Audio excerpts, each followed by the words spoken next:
Et voilà, ces personnages vont vous jouer l'histoire d'Antigone. Antigone, c'est la petite maigre qui est assise là-bas et qui ne dit rien. Elle regarde droit devant elle. Elle pense. Elle pense qu'elle va être Antigone tout à l'heure, qu'elle va surgir soudain de la maigre jeune fille noiraude et renfermée que personne ne prenait au sérieux dans la famille, et se dresser seule en face du monde, seule en face de Créon, son oncle, qui est le roi. Elle pense qu'elle va mourir, qu'elle est jeune, et qu'elle aussi, elle aurait bien aimé vivre. Mais il n'y a rien à faire, elle s'appelle Antigone, et il va falloir qu'elle joue son rôle jusqu'au bout. Et depuis que ce rideau s'est levé, elle sent qu'elle s'éloigne à une vitesse vertigineuse de sa sœur, Ismène, qui bavarde et rit avec un jeune homme. Elle sent qu'elle s'éloigne de nous aussi, qui sommes là, bien tranquilles à la regarder. De nous qui n'avons pas à mourir ce soir. Le jeune homme avec qui parle la blonde, la belle, l'heureuse Ismène, c'est Aimon, le fils de Créon. Il est le fiancé d'Antigone. Tout le portait vers Ismène. Son goût de la danse et des jeux, son goût du bonheur et de la réussite, sa sensualité aussi, car Ismène est bien plus belle qu'Antigone. Et puis un soir de bal, où il n'avait dansé qu'avec Ismène, un soir où Ismène avait été éblouissante dans sa nouvelle robe, il a été trouvé Antigone, qui rêvait dans un coin comme en ce moment, ses bras entourant ses genoux, et il lui a demandé d'être sa femme. Personne n'a jamais compris pourquoi. Antigone a levé sans étonnement ses yeux graves sur lui, et elle lui a dit oui, avec un petit sourire triste.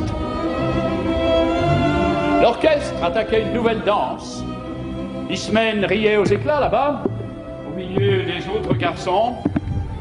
Et voilà, maintenant lui, il allait être le mari d'Antigone.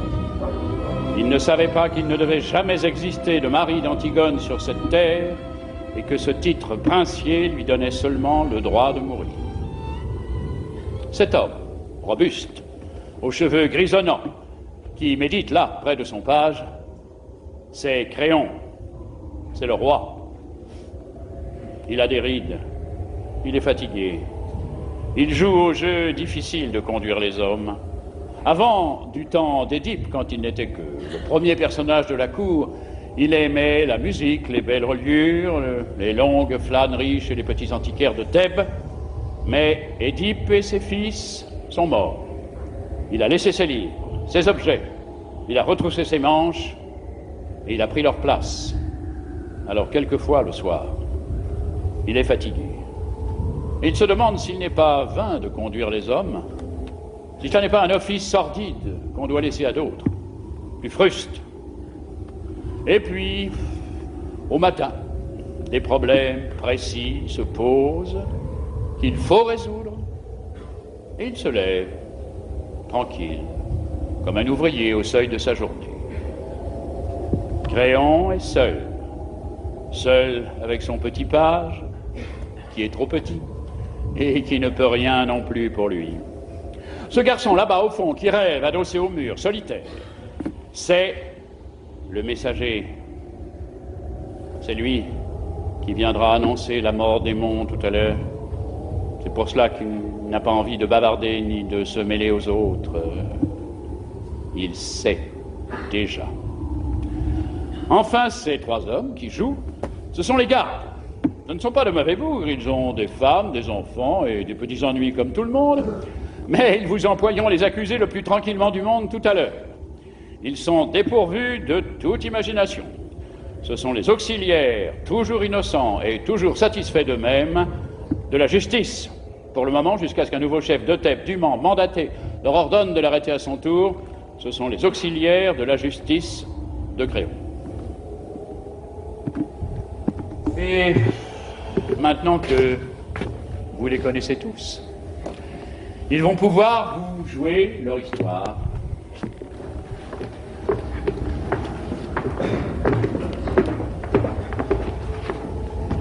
Elle commence au moment où les deux fils d'Édipe, Éthéocle et Polynice, qui devaient régner sur Thèbes 1 an chacun à tour de rôle, se sont battus et entretués sous les murs de la ville. Éthéocle, l'aîné, au terme de la première année de pouvoir, ayant refusé de céder la place à son frère. 7 grands princes étrangers que Polynice avait gagnés à sa cause ont été défaits devant les 7 portes de Thèbes. Maintenant, la ville est sauvée. Les 2 frères ennemis sont morts. Et Créon, le roi, a ordonné qu'à Éthéocle, le bon frère, il serait fait d'imposantes funérailles, mais que Polynice, le vaurien, le révolté, le voyou, serait laissé sans pleurs et sans sépulture, la proie des corbeaux et des chacals. Quiconque osera lui rendre les devoirs funèbres sera impitoyablement puni de mort.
D'où viens-tu?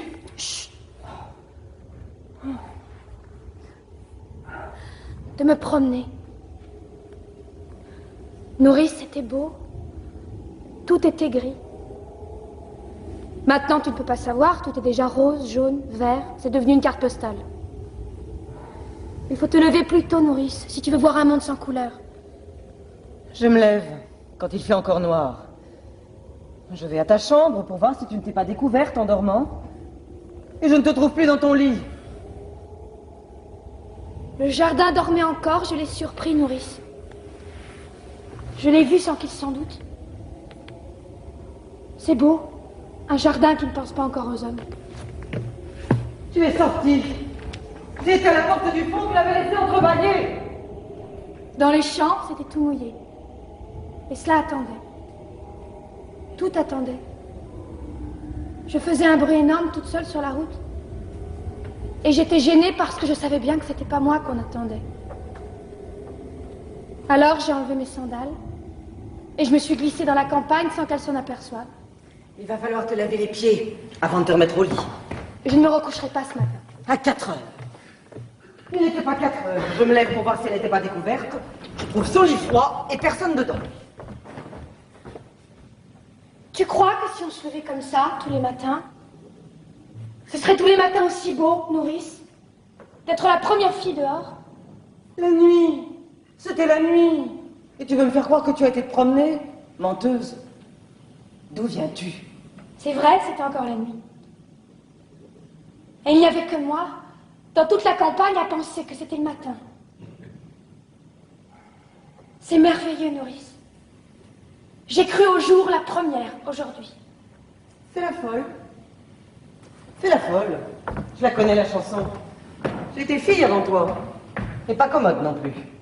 Mais dure tête comme toi, non. D'où viens-tu, mauvaise? Non, pas mauvaise. Tu avais un rendez-vous, hein? Dis non, peut-être. Oui, j'avais un rendez-vous. Tu as un amoureux? Oui, nourrice. Oui, le pauvre. J'ai un amoureux.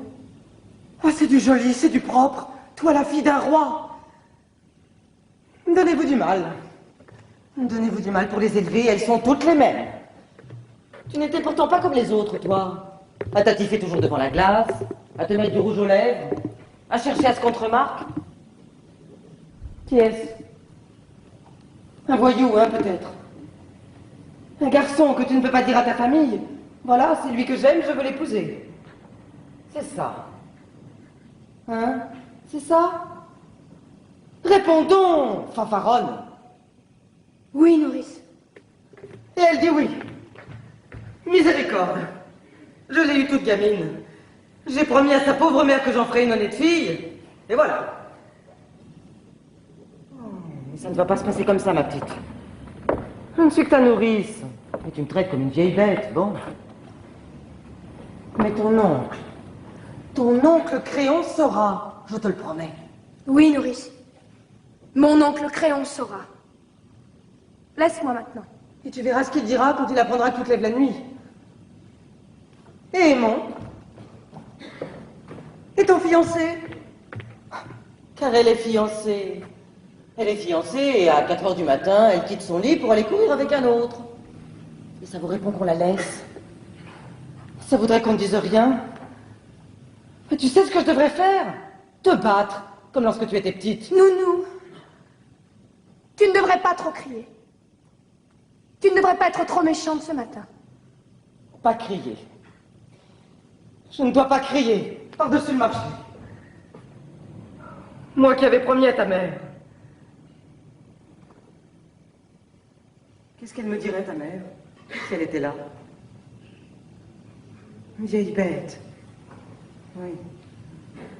Une vieille bête qui n'a pas su me la garder pure, ma petite. Toujours à crier, à faire le chien de garde, à leur tourner autour avec des lainages pour qu'elles ne prennent pas froid, ou des laits de poule pour les rendre fortes. Mais à 4 heures du matin, tu dors, vieille bête.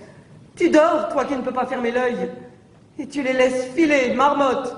Et quand tu arrives, le lit est froid. Voilà ce qu'elle me dira, ta mère. Là-haut, quand j'y monterai. Et moi, j'aurais honte. Honte à en mourir s'il n'était pas déjà morte. Je ne pourrais que baisser la tête et répondre. Madame Jocaste, c'est vrai? Non. Nourrice ne pleure plus. Tu pourras regarder maman bien en face quand tu iras la retrouver. Et elle te dira bonjour, nounou.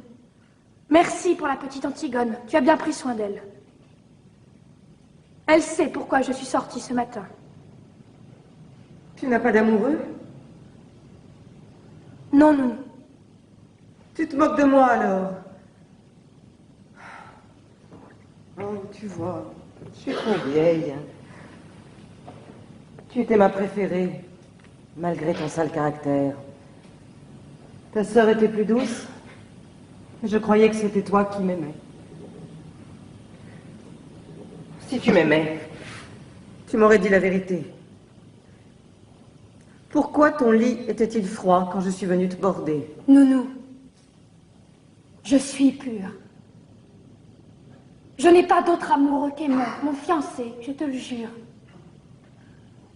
Je peux même te jurer, si tu veux, que je n'aurai jamais d'autre amoureux.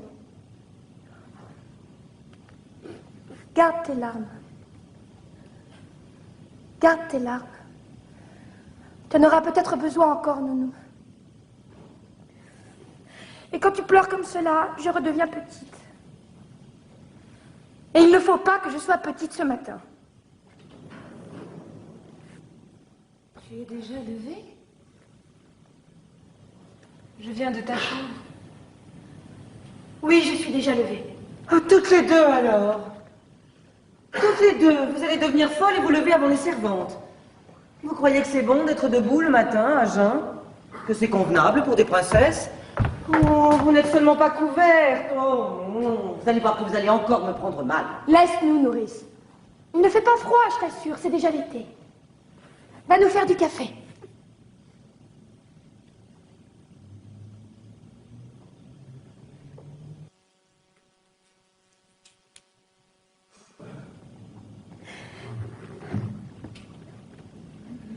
Je voudrais bien un peu de café, s'il te plaît, Nounou.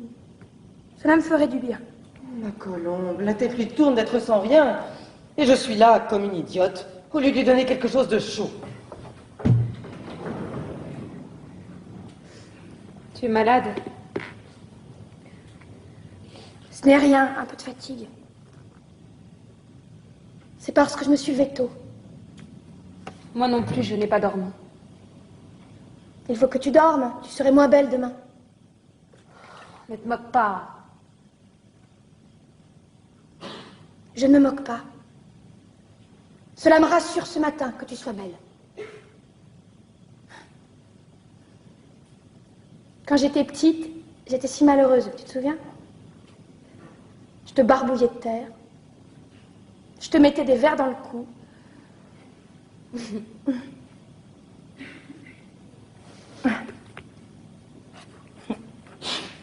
Une fois, j'étais attachée à un arbre et je t'ai coupé tes cheveux. Tes beaux cheveux. Comme cela doit être facile de ne pas penser de bêtises, avec toutes ces belles mèches lisses et bien ordonnées autour de la tête. Pourquoi parlais-tu d'autre chose? Je ne parle pas d'autre chose. Tu sais, j'ai bien pensé, Antigone. Oui? J'ai bien pensé toute la nuit. Tu es folle. Oui. Nous ne pouvons pas. Pourquoi? Il nous ferait mourir. Bien sûr! À chacun son rôle. Lui, il doit nous faire mourir. Et nous devons aller enterrer notre frère. C'est comme cela que ça a été distribué. Qu'est-ce que tu veux que nous y fassions? Je ne veux pas mourir. Moi aussi. J'aurais bien voulu ne pas mourir. Écoute. J'ai bien réfléchi toute la nuit. Je suis l'aînée, je réfléchis plus que toi. Il y a des fois, il ne faut pas trop réfléchir. Si, Antigone. D'abord, bien sûr, c'est horrible, et j'ai pitié, moi aussi, de mon frère. Mais je comprends un peu notre oncle. Moi, je ne veux pas comprendre un peu. Il est le roi, il faut qu'il donne l'exemple. Et moi, je ne suis pas le roi! Chut. Il ne faut pas que je donne l'exemple, moi. Elle fait ce qui lui passe par la tête, la petite Antigone. La sale bête, l'entêtée, la mauvaise. Et puis après, on la met dans un coin ou dans un trou, et c'est bien fait pour elle. Elle n'avait qu'à ne pas désobéir. Allez, allez. Tes sourcils joints, ton regard droit devant toi, et te voilà lancé sans écouter personne.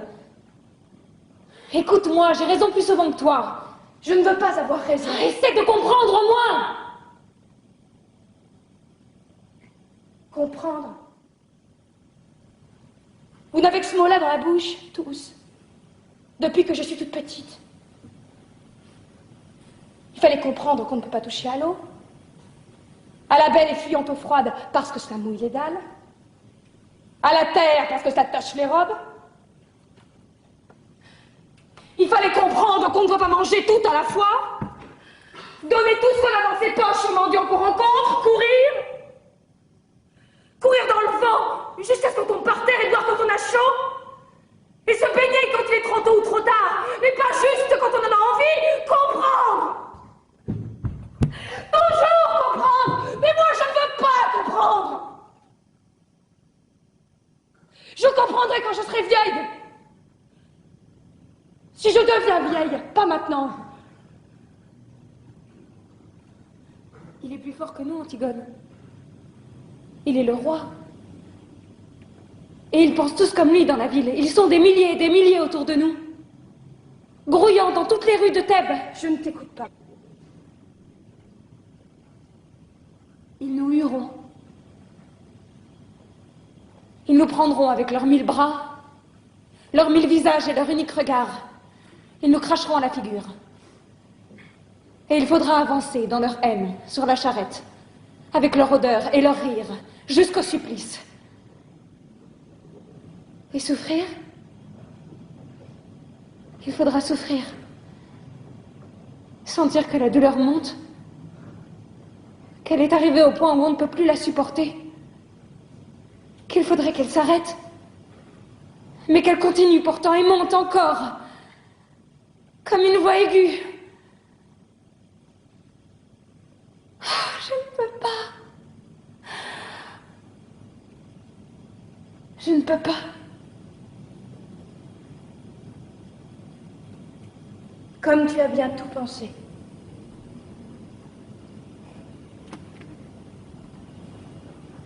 Toute la nuit. Pas toi? Si, bien sûr. Tu sais, moi, je ne suis pas très courageuse. Moi non plus. Mais qu'est-ce que cela fait? Tu n'as donc pas envie de vivre, toi? Pas envie de vivre. Qui se levait, la première le matin, rien que pour sentir l'air froid sur sa peau nue? Qui se couchait la dernière, seulement quand elle n'en pouvait plus de fatigue pour vivre encore un peu plus la nuit? Qui pleurait déjà, toute petite, en pensant qu'il y avait tant de petites bêtes, tant de brins d'herbe dans le pré, et qu'on ne pouvait pas tous les prendre? Oh, ma petite sœur. Ah non, laisse-moi. Ne me caresse pas. Ne nous mettons pas à pleurnicher ensemble maintenant. Tu as bien réfléchi, tu dis. Tu penses que toute la ville hurlante contre toi, tu penses que la peur et la douleur de mourir, c'est assez. Oui, sers-toi de ces prétextes. Je t'en supplie, Antigone. C'est bon pour les hommes de croire aux idées et de mourir pour elles. Toi, tu es une fille. Une fille, oui. Et je sais pleurer d'être une fille. Ton bonheur est là, devant toi. Et tu n'as qu'à le prendre, tu es fiancée. Tu es jeune, tu es belle. Non, je ne suis pas belle. Pas belle comme nous, mais autrement. Tu sais bien que c'est sur toi que se retournent les petits voyous dans la rue. Que c'est toi que les petites filles regardent passer, soudain muettes, sans pouvoir te quitter des yeux jusqu'à ce que tu aies tourné le coin. Des voyous. Des petites filles. Et aimons, Antigone.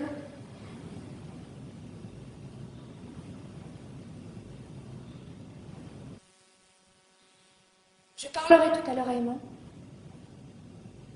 Aimon sera tout à l'heure une affaire réglée. Tu es folle. Tu m'as toujours dit que j'étais folle. Pour tout, depuis toujours.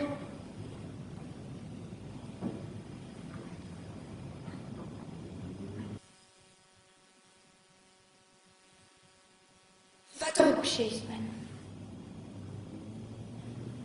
Il fait jour maintenant, tu vois. Et de toute façon, je ne pourrai rien faire. Mon frère mort est maintenant entouré d'une garde exactement comme s'il avait réussi à se faire roi.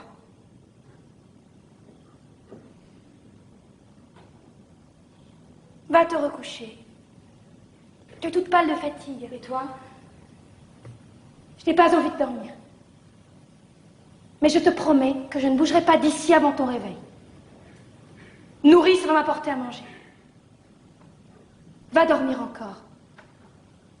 Le soleil se lève seulement. Tu as les yeux tout petits de sommeil. Va.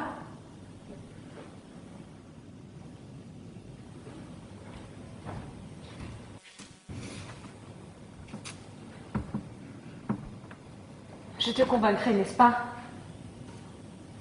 Je te convaincrai, tu me laisseras te parler encore. Je te laisserai me parler encore, oui.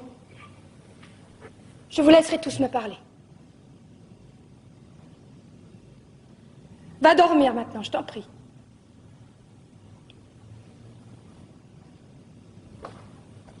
Tu serais moins belle demain.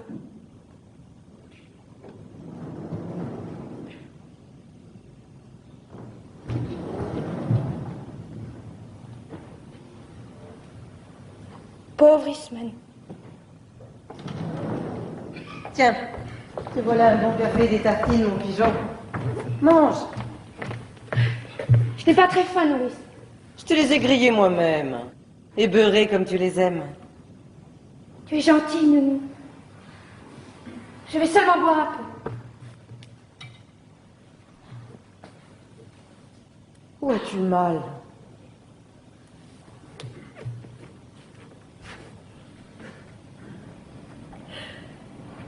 Nulle part, Nounou.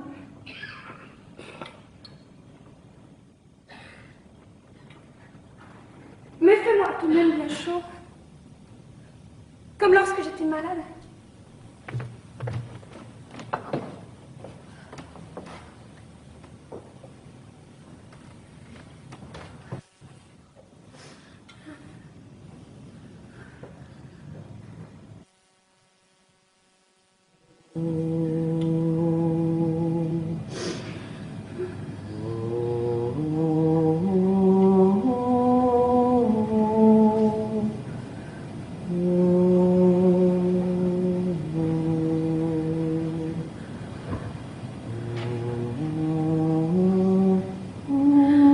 Nounou plus forte que la fièvre. Nounou plus forte que le cauchemar. Plus forte que l'ombre de l'armoire qui ricane et se transforme de renard sur le mur. Plus forte que les mille insectes du silence qui rongent quelque chose quelque part dans la nuit. Plus forte que la nuit elle-même, avec ce ululement de folle qu'on n'entend pas. Nounou plus forte que la mort. Donne-moi ta main, comme lorsque tu restes à côté de mon lit. Et qu'est-ce que tu as, ma petite colombe? Rien, Nounou. Je suis seulement encore un peu petite pour tout cela. Mais il n'y a que toi qui dois le savoir. Trop petite pour quoi, ma mésange? Pour rien, Nounou. Et puis tu es là. Je tiens ta bonne main rugueuse qui sauve de tout, toujours. Je le sais bien. Peut-être qu'elle va me sauver encore. Tu es si puissante, Nounou. Mais qu'est-ce que tu veux que je fasse, ma tourterelle? Rien, Nounou. Seulement ta main, comme ça, là, sur ma joue.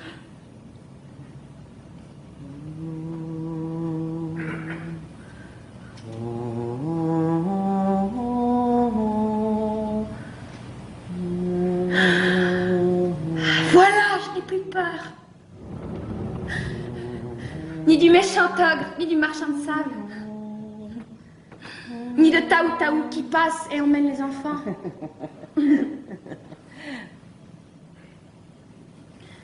Mais voilà, Aimon. Laisse-nous nourrir.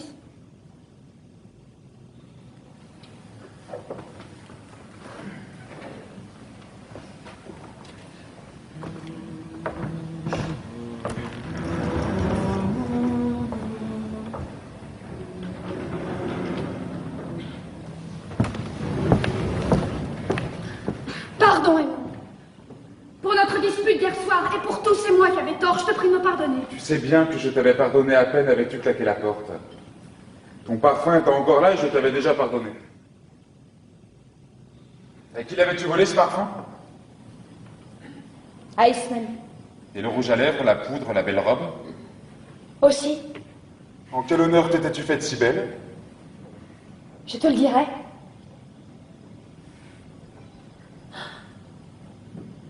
Oh mon chéri, comme j'ai été bête. Tout un soir gaspillé. Un beau soir. Nous aurons d'autres soirs, Antigone. Peut-être pas. Et d'autres disputes aussi. C'est plein de disputes, un bonheur. Un bonheur, oui. Écoute, Aimon. Oui, Ne ris pas, ce matin, sois grave. je suis grave. Et serre-moi. Plus fort que tu m'as jamais serré. Que toute ta force s'imprime dans moi. Là, de toute ma force. C'est bon. Écoute, Aimon. Oui. Je voulais te dire ce matin. Le petit garçon que nous aurions eu tous les deux. Oui. Tu sais, je l'aurais bien défendu contre tout. Oui, Antigone. Je l'aurais serré si fort qu'il n'aurait jamais eu peur, je te le jure. Ni du soir qui vient, ni de l'angoisse du plein soleil immobile, ni des ombres. Notre petit garçon aimé. Il aurait eu une maman toute petite et mal peignée, mais plus sûre que toutes les vraies mères du monde, avec leur vraie poitrine et leur grand tablier. Tu le crois, n'est-ce pas, toi? Oui, mon amour. Et tu crois, toi aussi, n'est-ce pas, que tu aurais eu une vraie femme? Mais j'ai une vraie femme. Tu m'aimais, non? Tu m'aimais? Tu en es bien sûr ce soir-là?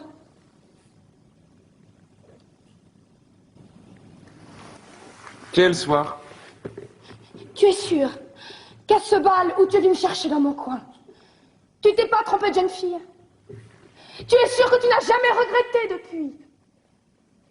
Jamais pensé, tout au fond de toi, même une fois, que tu aurais plutôt dû demander Ismène? Idiote! Tu m'aimes, n'est-ce pas? Tu m'aimes comme une femme? Tes bras qui me serrent ne mentent pas? Tes grandes mains posées sur mon dos ne mentent pas? Ni ton odeur? Ni ce bon chaud? Ni cette grande confiance qui m'inonde quand j'ai la tête au creux de ton cou? Oui, Antigone, je t'aime comme une femme. Mais je suis noire et maigre, Ismène est rose et dorée comme un fruit. Antigone.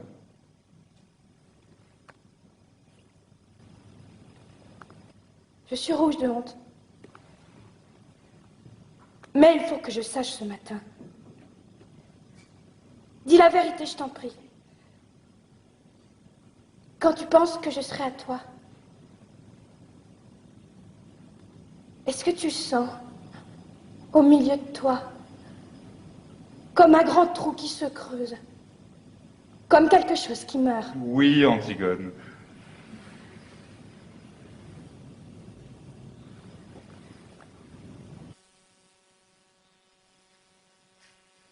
Moi, je sens comme cela.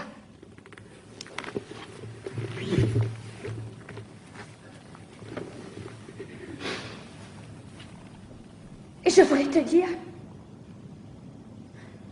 que j'aurais été très fière d'être ta femme. Ta vraie femme. Sur qui tu aurais posé ta main le soir en t'asseyant, sans penser. Comme sur une chose bien à toi. Voilà. Maintenant, je vais te dire encore 2 choses.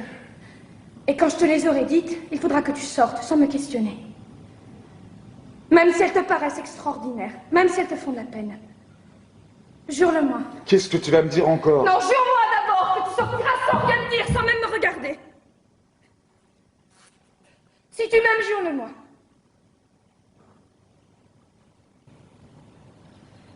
Tu vois comme je te le demande. Jure-le-moi, s'il te plaît, mon. C'est la dernière folie que tu auras à me passer. Je te le jure. Merci. Alors voilà. Hier d'abord. Tu me demandais tout à l'heure pourquoi j'étais venue avec une robe d'Ismène, ce parfum, ce rouge à lèvres. J'étais bête. Je n'étais pas très sûre que tu me désires vraiment. Et j'avais fait tout cela pour être un peu plus comme les autres filles. Pour te donner envie de moi. C'était pour cela? Oui. Et tu as ri. Et nous nous sommes disputés. Et mon mauvais caractère a été le plus fort, je me suis sauvée.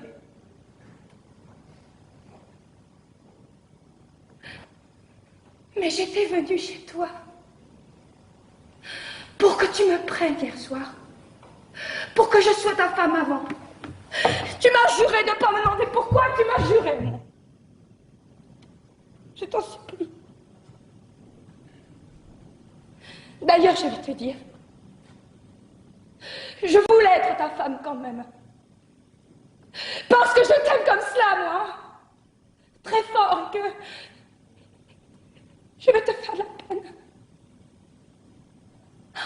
Oh mon chéri, pardon. Que jamais, jamais je ne pourrai t'épouser. Tu me l'as juré, non? Sors, sors tout de suite. Si tu parles, si tu fais un seul pas vers moi, je me jette par cette fenêtre, je te le jure, Emma. Je te le jure sur la tête du petit garçon que nous avons eu tous les deux en rêve. Du seul petit garçon que j'aurai jamais. Pars maintenant. Pars vite. Tu sauras demain. Tu sauras tout à l'heure.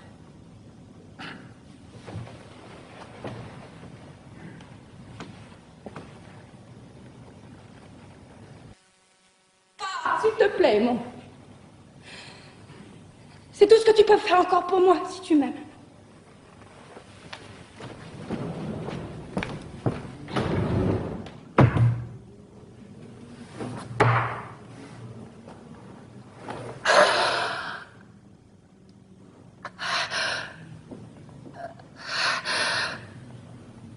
Voilà. C'est fini pour Aymon, Antigone. Antigone? Es-tu là? Oui, je suis là. Je ne peux pas dormir. J'avais peur que tu sortes et que tu tentes de l'enterrer malgré le jour.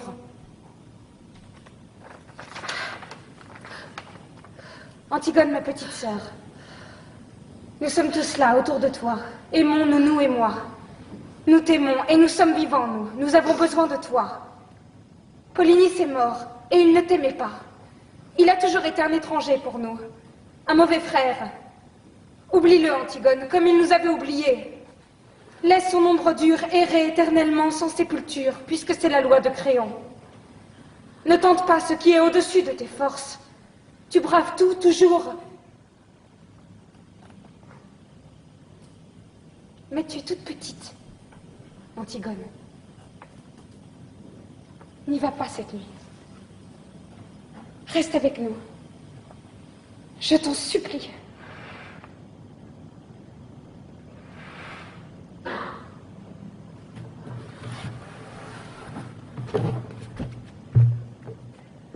C'est trop tard. Ce matin, quand tu me rencontrais, j'en venais.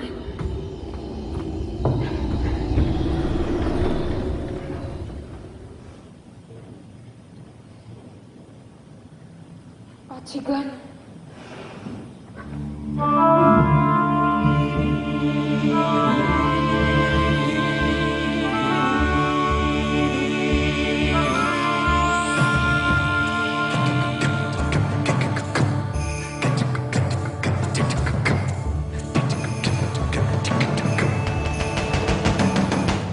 Un garde, dis-tu? Un de ceux qui gardent le cadavre? Fais-le entrer.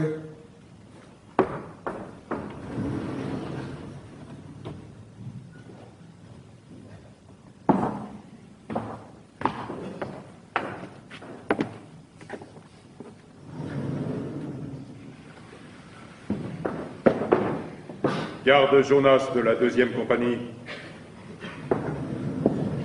Qu'est-ce que tu veux? Voilà, chef. On a tiré au sort pour savoir celui qui viendrait et le sort est tombé sur moi. Alors voilà, chef, je suis venu parce qu'on a pensé qu'il valait mieux qu'il n'y en ait qu'un qui explique. Et puis parce qu'on ne pouvait pas abandonner le poste tous les trois. Qu'as-tu à me dire? Eh bien voilà, chef. Le cadavre. On a veillé pourtant. On avait la relève de 2 heures, la plus dure. Vous savez ce que c'est au moment où la nuit va finir, ce plomb entre les yeux, la nuque qui tire, et puis toutes ces ombres qui bougent et le brouillard du petit matin qui se lève. Ah, ils ont bien choisi leur heure. On était là, on parlait, on battait la semelle. On ne dormait pas, chef. Ça, on peut vous le jurer tous les trois qu'on ne dormait pas. D'ailleurs, avec le froid qu'il faisait, tout d'un coup, moi, je regarde le cadavre. On était à 2 pas, mais moi, je le regardais tout de même, de temps en temps. Je suis comme ça, moi, chef. Je suis méticuleux. C'est pour ça que mes supérieurs, ils disent, avec Jonas, c'est moi qui l'ai vu le premier, chef. Les autres vous le diront, c'est moi qui ai donné l'alarme le premier. L'alarme? Pourquoi? Le cadavre, chef. Quelqu'un l'avait recouvert. Oh, pas grand-chose, il n'avait pas eu le temps avec nous à côté, seulement un peu de terre. Mais suffisamment tout de même pour le cacher au retour. Tu es sûr que ce n'est pas une bête? En grattant? Non, chef, on a d'abord espéré ça, nous aussi, mais la terre était jetée sur lui selon les rites. C'est quelqu'un qui savait ce qu'il faisait. Qui a osé? Qui a été assez fou pour braver ma loi? As-tu relevé des traces? Rien. Rien qu'un pas plus léger qu'un passage d'oiseau. Après, en cherchant mieux, on a trouvé plus loin une pelle. Une petite pelle d'enfant, toute vieille, toute rouillée.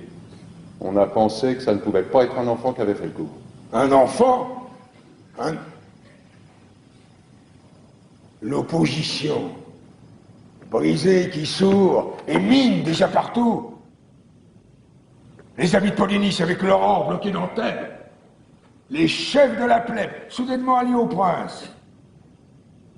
Et les prêtres essayant de pêcher quelque chose au milieu de tout cela. Un enfant. Ils ont dû penser que ce serait plus touchant. Je le vois d'ici, leur enfant, avec sa gueule de tueur à pointer. Et la petite pelle soigneusement enveloppée dans du papier sous sa veste. Ah, moins qu'il n'ait dressé un vrai enfant, avec des phrases. Une innocence inestimable pour le parti. Un vrai petit garçon pâle, qui crachera devant mes fusils. Un précieux sang bien frais sur mes mains. Double aubaine. Mais ils ont des complices. Et dans ma garde, peut-être. À qui avez-vous déjà parlé de cette affaire? À personne, chef. On a tout de suite tiré au sort et je suis venu. Alors écoute bien. Votre garde est doublée. Renvoyez la relève. Voilà l'ordre. Je ne veux que vous près du cadavre. Et pas un mot. Vous êtes tous coupables d'une négligence. Vous serez punis, de toute façon. Mais si tu parles, si le bruit court dans la ville qu'on a recouvert le cadavre de Polynice, alors vous mourrez. Tous les trois. On n'a pas parlé, chef, je vous le jure. Mais moi, j'étais ici. Et peut-être que les autres, ils l'ont déjà dit à la relève. Chef, j'ai 2 enfants. Il y en a un qui est tout petit. Vous témoignerez pour moi que j'étais ici, chef, devant le conseil de guerre. J'étais ici, moi, avec vous. J'ai un témoin. Si on a parlé, ce sera les autres ou ce sera pas moi. J'ai un témoin, moi. Alors va vite. Si personne ne sait, tu vivras.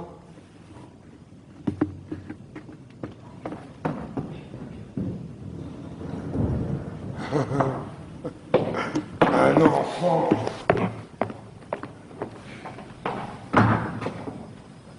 Tu mourrais, toi, pour moi? Tu crois que tu irais avec ta petite pelle? Ah, bien sûr. Tu irais tout de suite, toi aussi.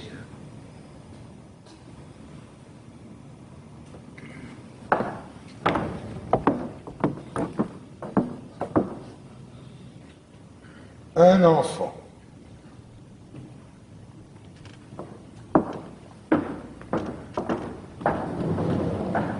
Et voilà. Maintenant, le ressort est bandé. Cela n'a plus qu'à se dérouler tout seul. C'est cela qui est commode dans la tragédie. On donne le petit coup de pouce pour que cela démarre. Rien.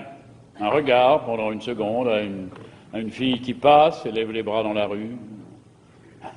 Une envie d'honneur, un beau matin, comme de quelque chose qui se mange. Une question de trop que l'on se pose un soir, et c'est tout. Et après, on n'a plus qu'à laisser faire. Ça roule tout seul. C'est minutieux, bien huilé, depuis toujours. La mort, la trahison, le désespoir sont là, tout près. Et les éclats, et les orages, et les silences. Tous les silences. Le silence quand le bras du bourreau se lève à la fin. Le silence au commencement, quand les 2 amants sont nus l'un en face de l'autre pour la première fois, sans oser bouger tout de suite dans la chambre sombre. Le silence quand les cris de la foule éclatent autour du vainqueur. Et c'est comme un film dont le son s'est enrayé, toutes ces bouches ouvertes dont il ne sort rien. Toute cette clameur qui n'est qu'une image. Et le vainqueur, déjà vaincu, seul, au milieu de son silence. C'est propre, la tragédie. C'est reposant. C'est sûr. Dans le drame, avec ses traîtres, avec ses méchants acharnés, cette innocence persécutée, ces vengeurs, ces terre-neuves, ces lueurs d'espoir, ça devient épouvantable de mourir, comme un accident. Et on aurait peut-être pu se sauver. Le bon jeune homme aurait peut-être pu arriver à temps avec les gendarmes. Dans la tragédie, on est tranquille. D'abord, on est entre soi, et on est tous innocents, en somme. Ce n'est pas parce qu'il y en a un qui tue et l'autre qui est tué, c'est une question de distribution. Et puis surtout, c'est reposant, la tragédie, parce qu'on sait qu'il n'y a plus d'espoir, le sale espoir, qu'on est pris, qu'on est enfin pris comme un rat, avec tout le ciel sur son dos. On n'a plus qu'à crier, pas à gémir, pas à se plaindre, non, à gueuler à pleine voix ce qu'on avait à dire, qu'on n'avait jamais dit et qu'on ne savait peut-être même pas encore.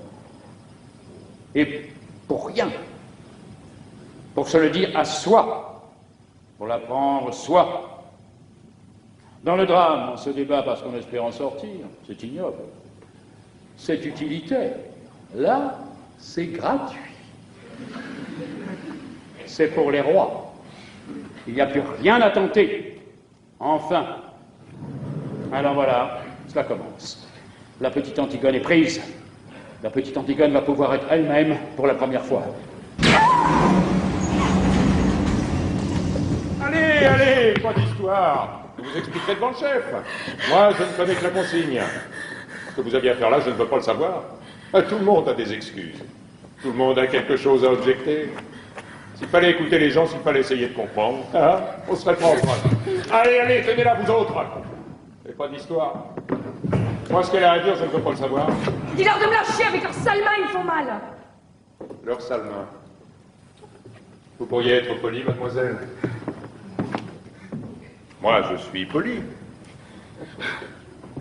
Dis-leur de me lâcher. Je suis la fille d'Édipe, je suis Antigone, je ne me sauverai pas. La fille d'Édipe. Oui. Les putains qu'on ramasse à la garde de nuit, elles disent aussi de se méfier. Quels sont la bonne avis du préfet de police? Je veux bien mourir, mais pas qu'il me touche. Et les cadavres, dis. Et la terre. Ça ne te fait pas peur à toucher? Tu dis leurs sales mains? Regarde un peu les tiennes.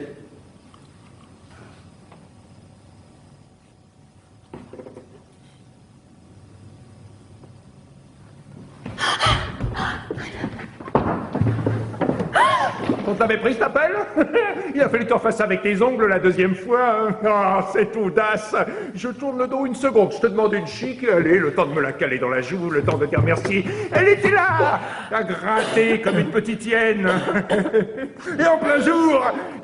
Et c'est qu'elle se débattait, cette garce, quand j'ai voulu la prendre. C'est qu'elle voulait me sauter aux yeux. Hein. Elle criait qu'il fallait qu'elle finisse.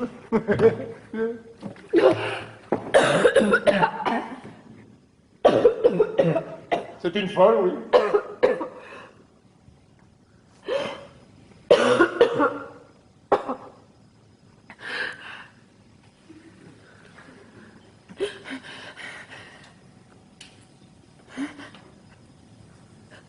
Je voudrais m'asseoir un peu.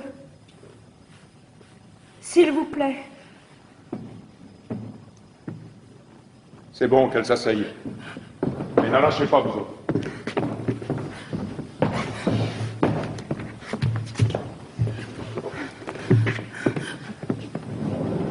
Garde à vous. Lâchez cette jeune fille.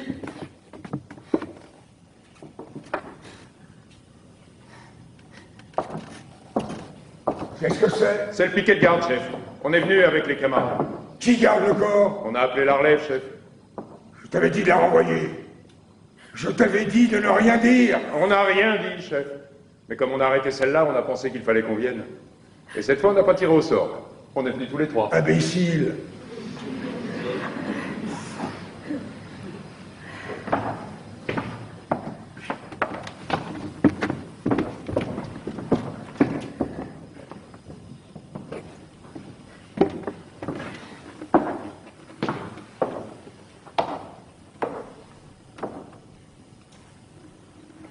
Où t'ont-ils arrêté? Près du cadavre, chef.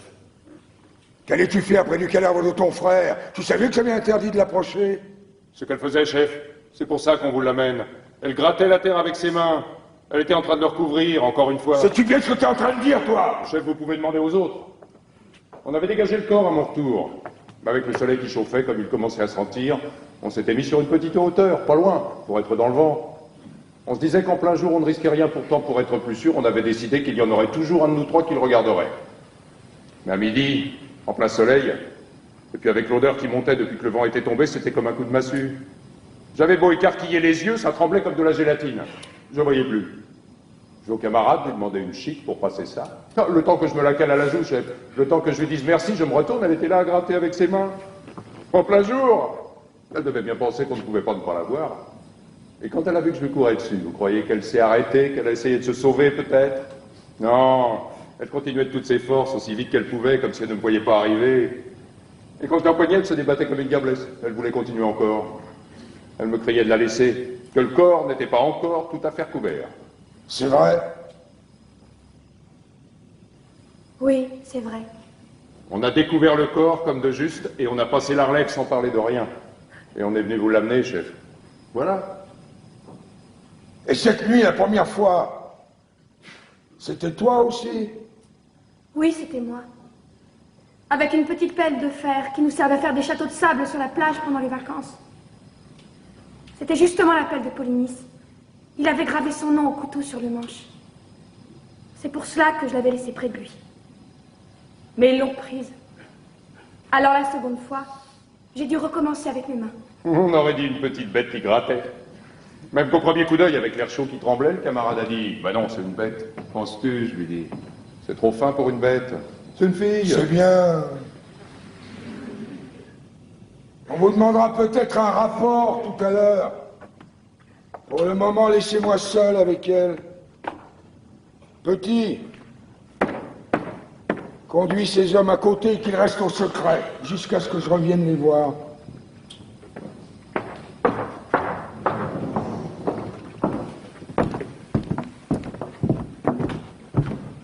Faut-il lui mettre les menottes, chef? Non.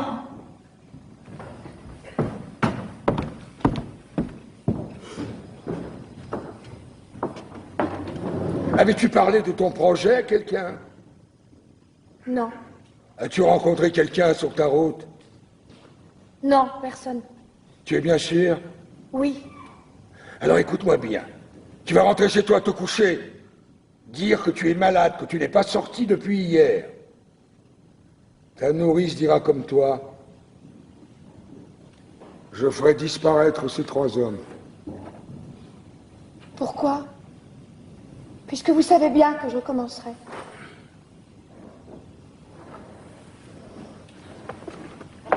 Pourquoi tu tentais d'enterrer ton frère? Je le devais. Je l'avais interdit! Je le devais tout de même. Ceux qu'on n'enterre pas errent éternellement, sans jamais trouver de repos. Si mon frère vivant était rentré harassé d'une longue chasse, je lui aurais enlevé ses chaussures, je lui aurais fait à manger. Je lui aurais préparé son lit. Polynice, aujourd'hui, a achevé sa chasse. Il rentre à la maison, où mon père et ma mère et Théocle aussi l'attendent. Il a droit au repos. C'était un révolté, un traître. Tu le savais? C'était mon frère. Tu l'as entendu proclamer les dieux au carrefour. Tu avais lu l'affiche sur tous les murs de la ville. Oui. Tu savais le sort qui était promis à celui quel qu'il soit qui oserait lui rendre les honneurs funèbres? Oui, je le savais. Ah, alors tu as peut-être cru que d'être la fille d'Édipe, la fille de l'orgueil d'Édipe, c'était assez pour être au-dessus de la loi. Non, je n'ai pas cru cela. La loi est d'abord faite pour toi, Antigone. La loi est d'abord faite pour les filles des rois. Si j'avais été une servante, en train de faire sa vaisselle, quand j'ai entendu lire Lady, j'aurais essuyé l'eau grasse de mes bras. Et je serais sortie avec mon tablier pour aller enterrer mon frère. C'est pas vrai! Si tu avais été une servante, hein, tu n'aurais pas douté que tu allais mourir. Et tu serais resté à pleurer ton frère, mais chez toi. Seulement tu as pensé que tu étais de race royale, ma nièce, la fiancée de mon fils, et que quoi qu'il arrive, je n'oserais pas te faire mourir. Vous vous trompez. J'étais certaine que vous me feriez mourir, au contraire. Voilà, l'orgueil. L'orgueil d'Édipe, tu es l'orgueil d'Édipe. Ah, maintenant que je l'ai trouvé au fond de tes yeux, je te crois. Tu as dû penser que je te ferais mourir. Et cela paraissait un dénouement alors tout naturel pour toi, orgueilleuse. Pour ton père non plus, je ne dis pas le bonheur, il n'en était pas question. Mais le malheur humain, c'était trop peu. Parce que l'humain vous gêne aux entournures dans la famille. Il vous faut un tête-à-tête avec le destin et la mort. Et tuer votre père, et coucher avec votre mère, et apprendre tout ça après mot par mot. Ah, quel breuvage, hein, les mots qui vous condamnent. Et comme on les boit goulûment, lorsqu'on s'appelle Édipe ou Antigone. Et le plus simple après, hein, c'est encore de se crever les yeux, et d'aller mendier avec ses enfants sur les routes. Eh bien non! Ces temps sont révolus pour Thèbes. Thèbes a droit maintenant à un prince, sans histoire. Moi, je m'appelle seulement Créon. Dieu merci. J'ai mes deux pieds par terre, mes deux mains enfoncées dans mes poches. Et puisque je suis roi, j'ai résolu, avec moins d'ambition que ton père, de m'employer tout simplement à rendre l'ordre de ce monde un peu moins absurde, si c'est possible. Ce n'est même pas une aventure, c'est un métier. Un métier pour tous les jours. C'est pas toujours drôle, comme tous les métiers. Mais puisque je suis là, hein, je suis là pour le faire. Alors je vais le faire. Écoute-moi bien, tu es Antigone, tu es la fille d'Édipe, soit. Mais tu as 20 ans. Il n'y a pas si longtemps, tout cela se serait réglé avec du pain sec, une paire de gifles. Te faire mourir? Tu ne t'es pas regardé, moineau. Tu es trop maigre.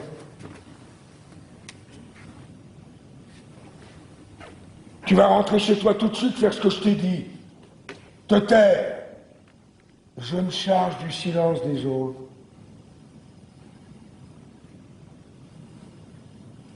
Allez, va!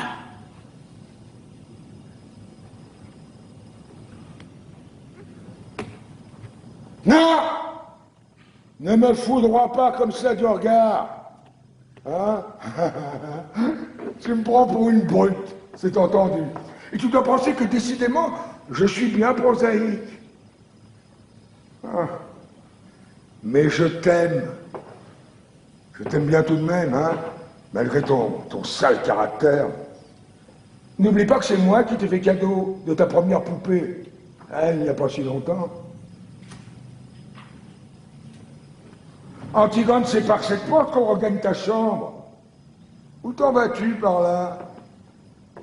Vous le savez bien. Quel jeu joues-tu? Je ne joue pas. Tu ne comprends donc pas que si quelqu'un d'autre que ces trois brutes sait tout à l'heure ce que tu as tenté de faire, moi, je serais obligé de te faire mourir. Mais si tu te tais maintenant, si tu renonces à cette folie, j'ai une chance de te sauver, mais je ne l'aurai plus dans 5 minutes. Il faut que j'aille enterrer mon frère, que ces hommes ont découvert. Tu irais refaire ce geste absurde. Mais il y a une autre garde autour du corps de Polynice, et même si tu parviens à le recouvrir encore, on dégagera son cadavre, tu le sais bien. Que peux-tu donc sinon t'ensanglanter encore les ongles? Te faire prendre? Rien d'autre que cela, je le sais. Mais cela, du moins, je peux. Et il faut faire ce que l'on peut. Tu y crois donc vraiment, toi, cet enterrement dans les règles, à cette ombre de ton frère condamné à errer toujours, si on ne jette pas sur le cadavre un petit peu de terre avec la formule du prêtre? Tu l'auras déjà entendu, toi, la réciter au prêtre de Thèbes, la formule. Tu as vu ces pauvres têtes d'employés fatigués, écourtant les gestes, avalant les mots, bâclant ce mort pour en prendre un autre avant le repas de midi? Oui, je les ai vus. Et tu n'as jamais pensé alors que si c'était un être que tu aimais vraiment, qui était là, couché, dans cette boîte, tu te mettrais à hurler tout d'un coup, alors crier de se taire, de s'en aller? Si, je l'ai pensé. Et tu risques la mort maintenant parce que j'ai refusé à ton frère ce passeport dérisoire, ce bredouillage en Syrie sur sa dépouille, cette pantomime dont tu aurais été la première à avoir honte et mal si on l'avait joué. C'est absurde. Oui, c'est absurde. Et pourquoi fais-tu ce geste alors? Pour les autres? Pour ceux qui y croient? Ou pour les dresser contre moi? Non. Ni pour les autres, ni pour ton frère. Pour qui alors? Pour personne.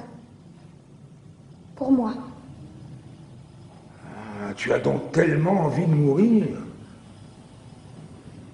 C'est vrai.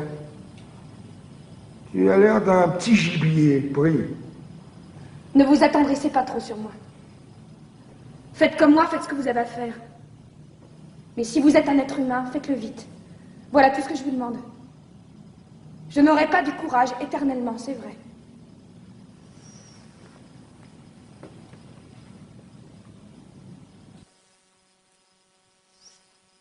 Je veux te sauver, Antigone. Vous êtes le roi, vous pouvez tout, mais cela, vous ne le pouvez pas. Tu crois? Ni me sauver, ni me contraindre. Orgueilleuse, petite Édipe. Vous pouvez seulement me faire mourir. Et si je te fais torturer? Pourquoi? Pour que je pleure? Que je demande grâce? Que je jure tout ce qu'on voudra? Et que je recommence après, quand je n'aurai plus mal. Écoute-moi bien, hein? J'ai le mauvais rôle, c'est entendu, et tu as le bon. Et tu le sens. Mais n'en profite tout de même pas trop, hein, petite peste. Parce que si j'étais une bonne brute, ordinaire de tyran, il y a déjà longtemps qu'on t'aurait arraché la langue, tiré les membres au tenaille, jeté dans un trou. Non, tu vois quelque chose dans mes yeux, quelque chose qui hésite. Hein? Tu vois que je te laisse parler au lieu d'appeler mes soldats. Alors tu nargues, tu attaques tant que tu peux, mais où veux-tu en venir à la fin, petite furie? Lâchez-moi, vous faites mal au bras avec votre main. Non, moi je suis le plus fort comme ça, alors j'en profite aussi. Aïe. C'est peut-être ce que je devrais faire après tout, hein? Tout simplement te tendre le poignet et te tirer les cheveux, comme on fait aux filles dans les jeux. Je suis ton oncle, c'est entendu, mais nous ne sommes pas tendres les uns pour les autres dans la famille. Ça ne te semble pas drôle tout de même, non? Ce roi bafoué, qui peut tout, ce vieil homme, qui t'écoute, et qui en a vécu d'autres, est aussi attendrissant que toi, je t'assure, et qui, hélas, donnait toute cette peine pour essayer de t'empêcher de mourir. Vous serrez trop maintenant. Cela ne me fait même plus mal. Je n'ai plus de bras. Je sais pourtant si j'ai autre chose à faire aujourd'hui. Mais je vais tout de même perdre le temps qu'il faudra. Et te sauver, petite peste. Au lendemain d'une révolution ratée, il y a du pain sur la planche, je t'assure. Mais les affaires urgentes attendront. Je ne veux pas te laisser mourir dans une histoire de politique. Tu vaux mieux que ça. Hein? Et parce que ton Polynice, cette ombre éplorée, et ce corps qui se décompose entre ses gardes, et tout ce pathétique qui t'enflamme, tout cela, ce n'est qu'une histoire de politique. D'abord, je ne suis pas tendre, mais je suis délicat. J'aime ce qui est propre, net, bien lavé. Parce que tu crois que ça ne me dégoûte pas autant que toi, non? Cette viande qui pourrit au soleil. Mais il faut que tout aille comme ça pendant quelque temps. Tu penses bien que j'aurais fait enterrer ton frère, ne fût que pour l'hygiène. Mais pour que les brutes que je gouverne comprennent, il faut que ça pue. Le cadavre de Polynice, dans toute la ville. Voilà. Vous êtes odieux! Oui, mon petit... C'est le métier qu'il veut.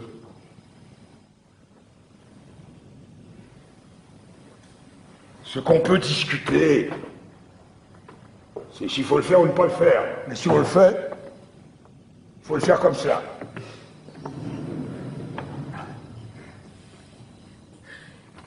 Et pourquoi le faites-vous? Un matin, je me suis réveillé, roi de Thèbes. Et Dieu sait si j'aimais autre chose dans la vie que d'être puissant. Il fallait dire non, alors. Ah, je le pouvais. Mais je me suis senti tout à coup comme un ouvrier qui refusait un ouvrage. Cela ne m'a pas paru honnête. J'ai dit oui. Eh bien, tant pis pour vous. Moi, je n'ai pas dit oui. Qu'est-ce que vous voulez que ça me fasse à moi? Votre politique? Vos nécessités? Vos pauvres histoires? Moi, je peux dire non encore à tout ce que je n'aime pas. Et je suis seul juge. Et vous? Avec votre couronne, avec vos gardes, avec votre attirail, vous pouvez seulement me faire mourir parce que vous avez dit oui. Écoute-moi. Mais si je veux, moi, je peux ne pas vous écouter. Vous avez dit oui. Je n'ai plus rien à apprendre de vous. Pas vous. Vous êtes là, à boire mes paroles. Et si vous n'appelez pas vos gardes, c'est pour m'écouter jusqu'au bout. Tu m'amuses. Non. Je vous fais peur. Et c'est pour ça que vous essayez de me sauver. Ça serait tout de même plus commode de garder une petite Antigone muette et vivante dans ce palais. Vous êtes trop sensible pour faire un bon tyran, voilà tout. Mais vous allez tout de même me faire tuer tout à l'heure, vous le savez. Et c'est pour cela que vous avez peur. C'est laid, un homme qui a peur. Oui, j'ai peur. J'ai peur d'être obligé de te faire tuer si tu t'obstines. Je ne le voudrais pas. Et moi, je ne suis pas obligée de faire ce que je ne voudrais pas. Vous n'auriez pas voulu non plus, peut-être, refuser une tombe à mon frère? Dites-le donc que vous ne l'auriez pas voulu. Je te l'ai déjà dit. Et vous l'avez fait, tout de même. Et maintenant, vous allez me faire tuer sans le vouloir. Et c'est cela, être roi. Oui, c'est cela. Pauvre Créon. Avec mes ongles cassés et pleins de terre. Et les bleus que tes gardes m'ont fait au bras. Avec ma peur qui me tord le ventre. Moi, je suis reine. Alors écoutez-moi, vis. Le cadavre de ton frère qui pourrit sous mes fenêtres. C'est assez payé pour que l'ordre règne dans Thèbes. Mon fils t'aime. Alors ne m'oblige pas encore à payer avec toi. J'ai assez payé. Non, vous avez dit oui. Vous ne vous arrêterez jamais de payer maintenant. Mais va faire bon Dieu. Essaye de me comprendre une minute. Toi aussi, petite idiote. Moi, j'ai bien essayé de te comprendre. Il faut pourtant bien qu'il y en ait qui disent oui. Il faut pourtant bien qu'il y en ait qui mènent la barque. Parce que ça prend l'eau. Ça prend l'eau de toutes parts. C'est plein de crimes, de bêtises, de misère. Non, mais enfin, mais... Est-ce que tu comprends cela? Je ne veux pas comprendre. C'est bon pour vous. Moi, je suis là pour autre chose que pour comprendre. Je suis là pour vous dire non. Et pour mourir. Ah, c'est facile de dire non. Pas toujours. Pour dire oui. Il faut suer. Hein, retrousser ses manches. Empoigner la vie à pleine main sans mettre jusqu'au coude. C'est facile de dire non. Même si on doit mourir. Il n'y a qu'à pas bouger et attendre. Attendre pour vivre. Attendre même pour qu'on vous tue. C'est trop lâche. Ça, c'est une invention des hommes. Tu imagines un monde où les arbres aussi auraient dit non, non, contre la sève, où les bêtes auraient dit non, contre l'instinct de la chasse ou de l'amour, parce que les bêtes, elles au moins, hein, elles sont bonnes, elles sont simples, elles sont dures. Quel rêve, hein, pour un roi des bêtes. Ce serait si simple. Ah, tu me méprises, n'est-ce pas? Ah, c'est drôle. Je l'ai souvent imaginé, ce dialogue avec un petit jeune homme pâle qui aurait essayé de me tuer, et donc je ne pourrais rien tirer après que du mépris. Mais je ne pensais pas que ce serait avec toi et pour quelque chose d'aussi bête. Alors, écoute-moi tout de même pour la dernière fois. Mon rôle n'est pas bon, mais c'est mon rôle et je vais te faire tuer. Seulement avant, je voudrais que toi aussi tu sois bien sûr du tien. Parce que tu sais pourquoi tu vas mourir, Antigone. Tu sais au bas de quelle histoire sordide tu vas signer pour toujours ton petit nom sanglant? Quelle histoire? Celle des Théocle et de Polynice, celle de tes frères. Ah non, non, non, non, non, non, tu crois la savoir, mais tu ne la sais pas, parce que personne ne la sait d'Antèbes, que moi. Mais il me semble que toi, ce matin, oh, tu as aussi le droit de l'apprendre. Et ce n'est pas bien beau, tu vas voir. Ah, que te rappelles-tu de tes frères d'abord? Deux compagnons de jeu qui te méprisaient sans doute, te cassaient tes poupées en se chuchotant éternellement des mystères à l'oreille l'un de l'autre pour te faire enrager. C'était des grands. Ah. Alors après, tu as dû les admirer avec leurs premières cigarettes, leurs premiers pantalons longs, et puis ils ont commencé à sortir le soir, hein, à sentir l'homme. Alors là, après, ils ne t'ont plus regardé du tout. J'étais une fille. Tu voyais bien pleurer ta mère, ton père se mettre en colère à leur retour. Tu entendais claquer les portes et leur ricanement dans les couloirs. Et ils passaient devant toi, goguenard, veulent, ils sentaient le vin. Une fois, je m'étais cachée derrière une porte.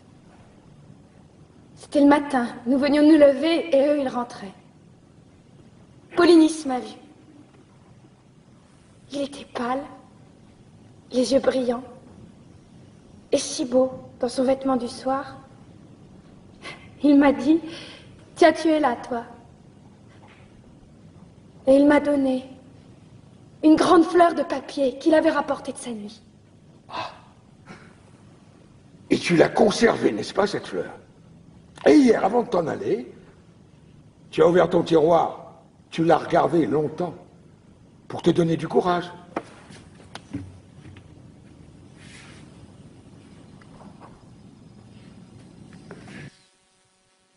Qui vous a dit cela?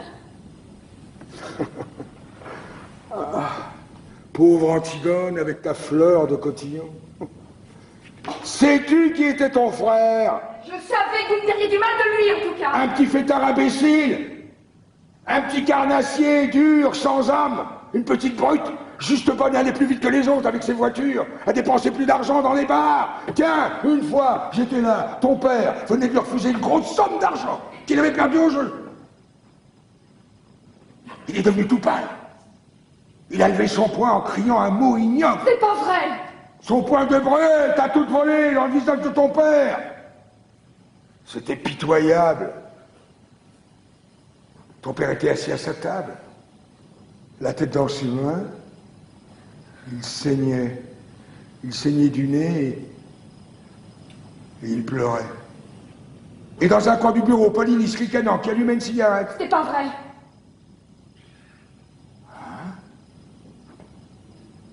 Tu ne te rappelles plus. Tu avais 12 ans. Vous ne l'avez pas revu pendant longtemps après. C'est vrai ça? Oui, c'est vrai. C'était après cette dispute. Ton père n'a pas voulu le faire juger. Alors il s'est engagé dans l'armée argienne. Et dès qu'il a été chez les Argiens, la chasse à l'homme a commencé contre ton père, contre ce vieil homme qui ne se décidait pas à mourir, à lâcher son royaume. Les attentats se succédaient, et les tueurs que nous prenions finissaient toujours par avouer qu'ils avaient reçu de l'argent de lui, mais pas seulement de lui d'ailleurs, car c'est cela que je veux que tu saches, les coulisses de ce drame, où toi tu brûles de jouer un rôle, hein, la cuisine. Hier, j'ai fait faire des funérailles grandioses à Éthéocle. Éthéocle est un héros et un saint maintenant pour Thèbes. Tout le peuple était là. Les enfants des écoles ont donné tous les sous de leur tirelire pour la couronne. Des vieillards, faussement émus, ont magnifié avec des trémolos dans la voix le bon frère, le fils d'Édipe, le prince royal. Moi aussi, j'ai fait un discours. Et tous les prêtres de Thèbes au grand complet avec la tête de circonstance. Et les honneurs militaires. Ah, il fallait bien. Je ne pouvais tout de même pas m'offrir une crapule dans les deux camps. Car je vais te dire quelque chose à toi. Quelque chose que moi, je sais seul. Quelque chose d'effroyable. Et Théocle, ce prix de vertu, ne valait pas plus cher que Polynice. Le bon fils avait essayé lui aussi de faire assassiner son père. Le prince loyal avait décidé, lui aussi, de vendre Thèbes au plus offrant, hein? Crois-tu que c'est drôle? Cette trahison pour laquelle le corps de Polynice est en train de pourrir au soleil. Eh bien, j'ai la preuve maintenant. Et Théo, qui dort dans son tombeau de marbre, se préparait lui aussi à la commettre. C'est un hasard.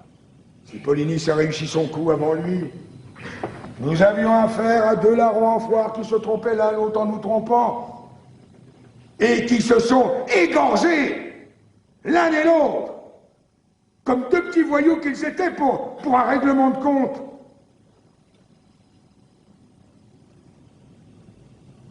Seulement,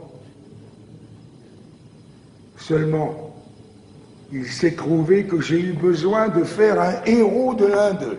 Alors j'ai fait rechercher leurs cadavres, au milieu des autres, et on les a retrouvés, embrassés, pour la première fois de leur vie sans doute. Ils s'étaient embrochés mutuellement, et puis la charge de la cavalerie argienne leur avait passé dessus. Ils étaient en bouillie, Antigone, méconnaissables. J'ai fait ramasser un décor, le moins abîmé des deux, pour mes funérailles nationales, et j'ai donné l'ordre de laisser pourrir l'autre où il était. Je ne sais plus lequel. Je t'assure, ça m'est bien égal.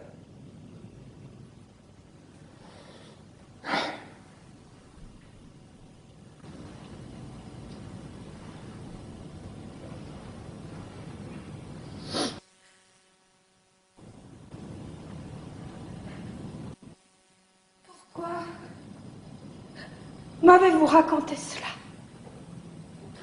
Valait-il mieux te laisser mourir dans cette pauvre histoire?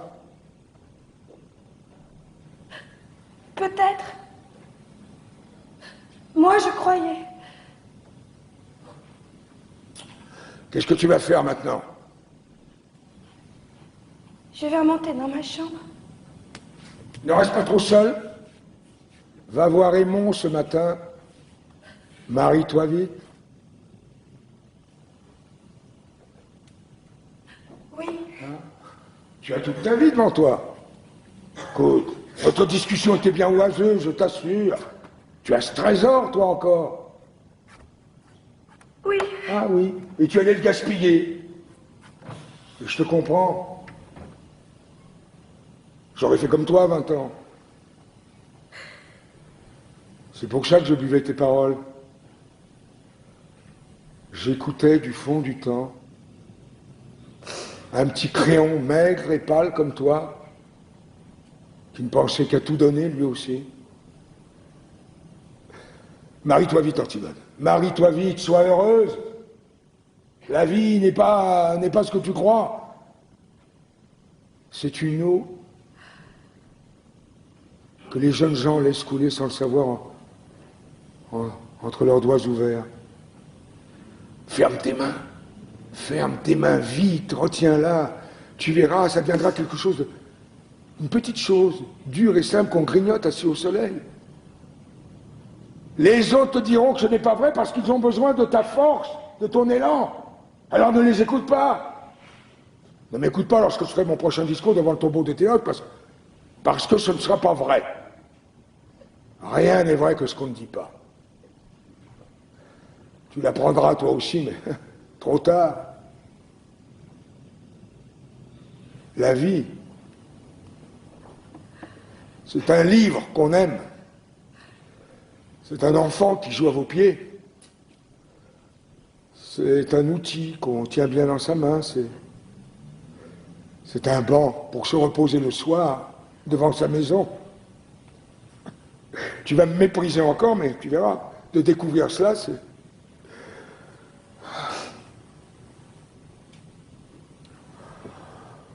c'est la consolation dérisoire de vieillir.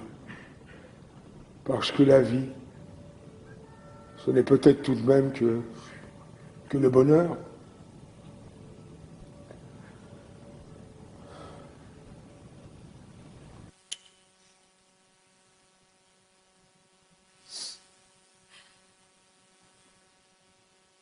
Le bonheur?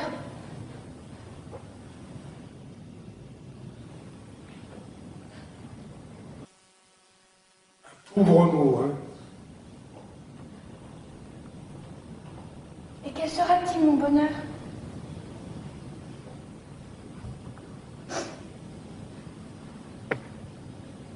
Quelle femme heureuse deviendra-t-elle, la petite Antigone? Quelle pauvreté faudra-t-il qu'elle fasse, elle aussi, jour par jour, pour arracher avec ses dents son petit lambeau de bonheur? Dites, à qui devra-t-elle mentir? À qui sourire? À qui se vendre? Qui devra-t-elle laisser mourir en détournant le regard? Mais tu es folle! Tais-toi! Non, je ne me tairai pas! Je veux savoir comment je m'y prendrai moi aussi pour être heureuse. Et tout de suite, puisque c'est tout de suite qu'il faut choisir. Vous dites que c'est si beau la vie. Je veux savoir comment je m'y prendrai pour vivre. Tu aimes Aymon. Oui, j'aime Aymon. J'aime un Aymon dur et jeune. Un Aymon exigeant et fidèle comme moi. Mais si votre vie, votre bonheur, doivent passer sur lui avec leur usure, si Aymon ne doit plus pâlir quand je pâlis, s'il ne doit plus me croire morte quand je suis en retard de 5 minutes, s'il ne doit plus se sentir seul au monde et me détester quand je ris sans qu'il sache pourquoi, s'il doit devenir près de moi le monsieur Aymon, s'il doit apprendre à dire oui lui aussi, alors je n'aime plus Aymon. Tu ne sais plus ce que tu dis. Tais-toi. Oh, si je sais ce que je dis. Seulement c'est vous qui ne m'entendez plus. Je vous parle de trop loin maintenant. D'un royaume où vous ne pouvez plus entrer avec vos rides, votre sagesse, votre ventre. Je ris, Créon. Parce que je te vois à 15 ans tout d'un coup, et c'est le même air d'impuissance et de croire qu'on peut tout. La vie t'a seulement rajouté ces petits plis sur le visage et cette graisse autour de toi. Écoute, tu vas te taire à la fin. Mais pourquoi veux-tu me faire taire? Parce que tu sais que j'ai raison? Tu crois que je ne le vois pas dans tes yeux, que tu le sais? Tu sais que j'ai raison. Mais tu ne l'avoueras jamais, parce que tu es en train de défendre ton bonheur en ce moment, comme un os. Oui, le tien, et le mien. Imbécile. Vous me dégoûtez tous avec votre bonheur. Avec votre vie qu'il faut aimer coûte que coûte. On dirait des chiens qui lèchent tout ce qu'ils trouvent. Et cette petite chance pour tous les jours, si on n'est pas trop exigeant. Mais moi, je veux tout. Et tout de suite. Et que ce soit entier, ou alors je refuse. Je ne veux pas être modeste, moi, et me contenter d'un petit morceau si j'ai été bien sage.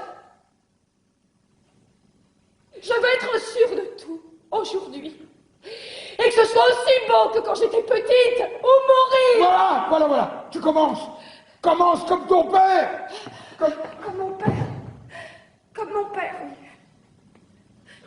Nous sommes de ceux qui posent les questions jusqu'au bout. Jusqu'à ce qu'il ne reste plus la plus petite chance d'espoir vivante. La plus chance d'espoir à étrangler. Nous sommes de ceux qui lui sautent dessus quand ils rencontrent votre espoir. Votre cher espoir. Votre seul espoir. Et toi? Mais si tu voyais ta tête, en criant ces mots. Mais tu es laide. Et oui, je suis laide. C'est ignoble, n'est-ce pas? Ces cris, ces sursauts, cette queue de chiffonnier. Papa n'est devenu beau qu'après. Quand il a été bien sûr enfin qu'il avait tué son père, que c'était bien avec sa mère qu'il avait couché et que rien, plus rien ne pourrait le sauver. Alors il s'est calmé tout d'un coup. Il a eu comme un sourire et il est devenu beau, c'était fini.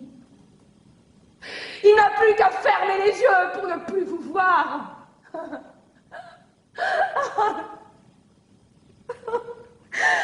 À vos têtes. Vos pauvres têtes de candidats au bonheur. Mais c'est vous qui êtes laids. Même les plus beaux. Vous avez tous quelque chose de laid au coin de l'œil ou de la bouche. Tu l'as bien dit tout à l'heure, Créon, la cuisine. Vous avez des têtes de cuisiniers. Je t'ordonne de te taire maintenant, tu entends? Tu m'ordonnes, cuisinier, mais tu crois que tu peux m'ordonner quelque chose? L'antichambre est pleine de monde. Tu veux donc te perdre? On va t'entendre. Eh bien, ouvre les portes. Justement, il faut m'entendre. Mais pas Dieu. Tu vas te taire à la fin. Allons vite, cuisinier, appelle tes gardes. Qu'est-ce que tu veux, toi aussi? Antigone, tu veux, je viens. J'ai du courage. J'irai maintenant avec toi. Où iras-tu avec moi? Si vous la faites mourir, il faudra me faire mourir avec elle. Ah Non. Pas toi, c'est moi seule. Mais je ne veux pas vivre si tu meurs. Je ne veux pas rester ici sans toi. Tu as choisi la vie. Et moi la mort, laisse-moi maintenant avec tes jérémiades. Il fallait y aller. À quatre pattes dans la nuit. Il fallait aller gratter la terre avec tes ongles pendant qu'ils étaient tout près. Et te faire empoigner par eux comme une voleuse. Je serai demain.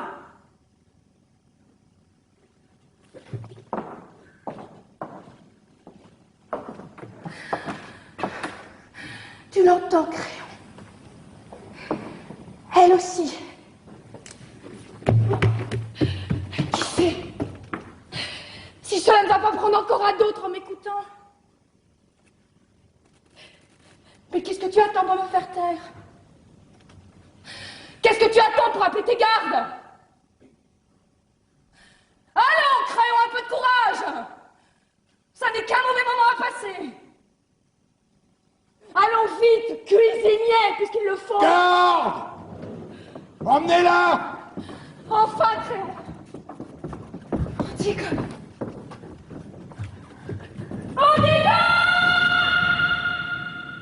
Tu es fou, Créon, qu'as-tu fait? Il fallait qu'elle meure. Ne laisse pas mourir Antigone, Créon. Nous allons tous porter cette plaie aux côtés pendant des siècles. C'est elle qui voulait mourir. Aucun de nous n'a été assez fort pour la décider à vivre. Je le comprends. Je le comprends maintenant. Antigone était faite pour être morte. Elle-même ne le savait peut-être pas, mais Polynice n'était qu'un prétexte. Quand elle a dû y annoncer, elle a trouvé autre chose tout de suite. Ce qui comptait pour elle, c'était de refuser et de mourir. C'est une enfant, Créon. Et alors, qu'est-ce que tu veux que je fasse pour elle? La condamner à vivre? Oublie-la.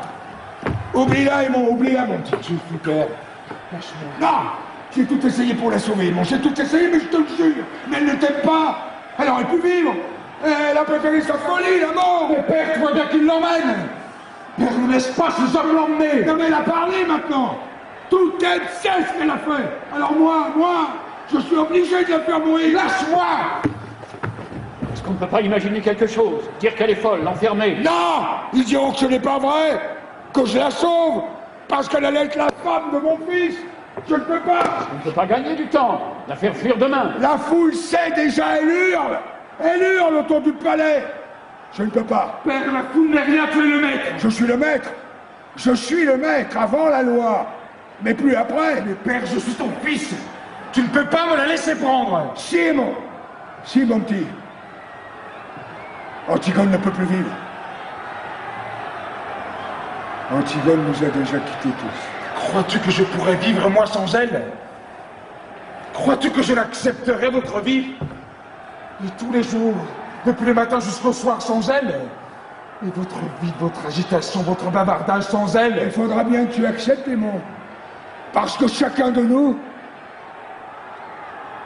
un jour plus ou moins triste, plus ou moins lointain, où il doit enfin accepter d'être un homme. Alors pour toi, c'est aujourd'hui. Et te voilà, là, avec ces larmes au bord de tes yeux. Ton cœur qui te fait mal. Mon petit garçon, pour la dernière fois. Quand tu te seras détourné, quand tu auras franchi ce seuil tout à l'heure, tout sera fini. C'est déjà fini. Ne me juge pas, Aimon.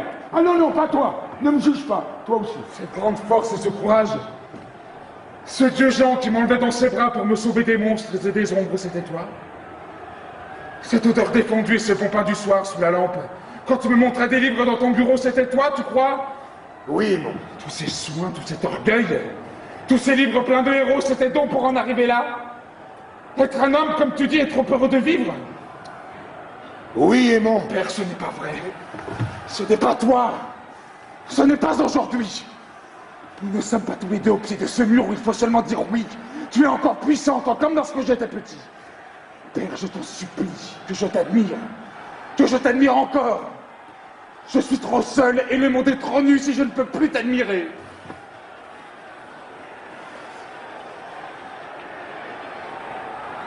On est tout seul, Aimon. Le monde est nu. Tu m'as admiré trop longtemps. Regarde-moi. Regarde-moi! C'est ça devenir un homme. Voir le visage de son père en face, une fois. Antigone! Antigone, au secours! Il est sorti comme un fou.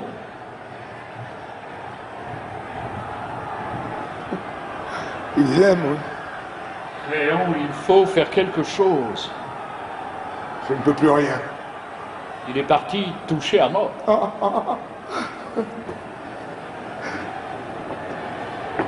Nous sommes tous touchés à mort. Chef, ils envahissent le palais. Léon, je ne veux plus voir leur visage. Je ne veux plus entendre leurs cris. Que ma mort, maintenant, c'est assez. Fais que je ne vois plus personne, jusqu'à ce que ça soit fini. Les gars! Aux portes! Videz le palais! Toi! Tu restes ici avec elle!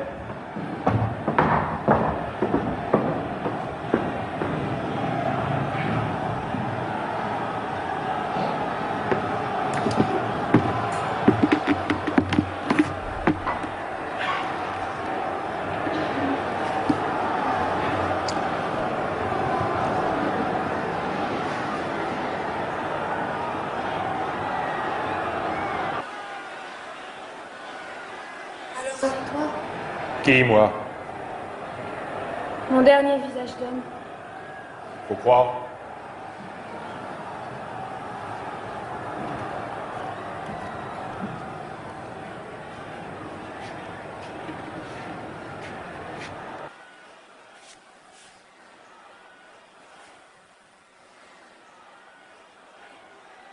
Je te regarde. Ça va? C'est toi qui m'as arrêté tout à l'heure. Oui, c'est moi. Tu m'as fait mal. Tu n'avais pas besoin de me faire mal. Est-ce que j'avais l'air de vouloir me sauver? Allez, pas d'histoire. Si ce n'était pas vous, c'était moi qui y passais. Tu as quel âge? 39 ans. Tu as des enfants? Oui. 2. Tu les aimes? Ça ne vous regarde pas? Il y a longtemps que vous êtes garde?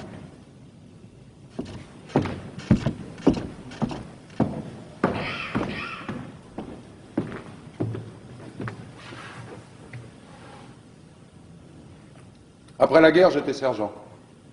J'ai engagé. Il faut être sergent pour être garde? En principe, oui. Sergent ou avoir suivi le peloton spécial. Devenu garde, le sergent perd son grade. Un exemple. Je rencontre une recrue de l'armée. Elle peut ne pas me saluer. Ah oui? Oui. Remarquez que généralement elle le fait. La recrue sait que le garde est un gradé. Question solde, on a la solde ordinaire du garde, comme ceux du peloton spécial. Et pendant 6 mois, à titre de gratification, un rappel de supplément de la solde de sergent. Seulement, comme garde, on a d'autres avantages. Logement, chauffage, allocation. Finalement, le garde marié avec 2 enfants arrive à se faire plus que le sergent. Ah oui? Oui.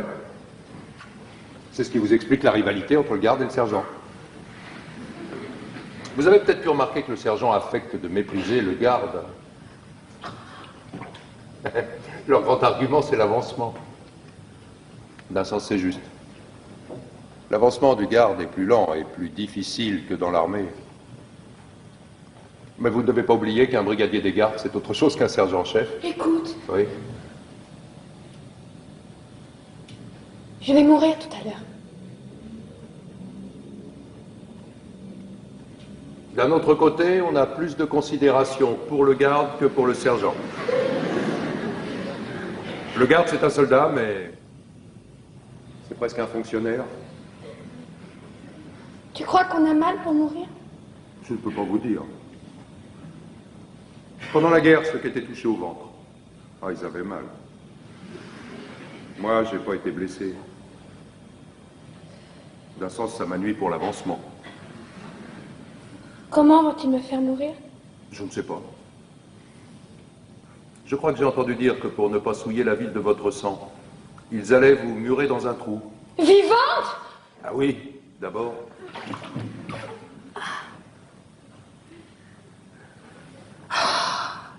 Oh, tombeau. Oh, lit nuptial. Oh, ma demeure souterraine. Toute seule. Aux cavernes de Hadès, aux portes de la ville, en plein soleil. Une drôle de corvée encore pour ceux qui seront de faction. Il avait d'abord été question d'y mettre l'armée, mais aux dernières nouvelles, il paraît que c'est encore la garde qui fournira les piquets. Elle a bon dos, la garde. Hein. Étonnez-vous après ça qu'il existe une jalousie entre le garde et le sergent? 2 bêtes. Quoi de bête? Des bêtes se serraient l'une contre l'autre pour se faire chaud. Je suis toute seule. Si vous avez besoin de quelque chose, c'est différent, je peux appeler. Non. Je voudrais juste que tu remettes une lettre à quelqu'un quand je serai morte. Comment ça, une lettre? Une lettre que j'écrirai. Ah, ça non, pas d'histoire, une lettre, comme vous y allez, vous. Je risquerais gros, moi, ce petit jeu-là. Je te donnerai cet anneau si tu acceptes. C'est de l'or? Oui, c'est de l'or. Vous comprenez, moi, si on me fouille, c'est le conseil de guerre. Ça vous est égal. Ce que je peux, si vous voulez, c'est écrire sur mon carnet ce que vous auriez voulu dire. Après, j'arracherai la page. Mon écriture, c'est pas pareil. Ton écriture? C'est trop laid, tout cela. Tout est trop laid. Vous savez, si vous ne voulez pas, moi... Si! Garde la bague et écris, mais fais vite, j'ai peur que nous n'ayons plus le temps. Écris. Mon chéri. C'est pour votre bon ami. Mon chéri. J'ai voulu mourir. Et tu ne vas peut-être plus m'aimer. Mon chéri, j'ai voulu mourir et tu ne vas peut-être plus m'aimer. Et Créon avait raison. C'est terrible. Maintenant, à côté de cet homme, je ne sais plus pourquoi je meurs. J'ai peur. Et Créon avait raison. Oh, Aimant, notre petit garçon. Je le comprends seulement maintenant combien c'était simple de vivre. Dites, vous allez trop vite, comment voulez-vous que j'écrive? Il faut le temps tout de même.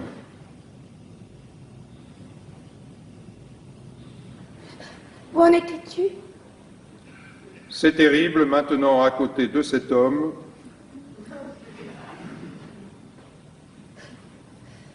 Je ne sais plus pourquoi je meurs. Je ne sais plus pourquoi je meurs.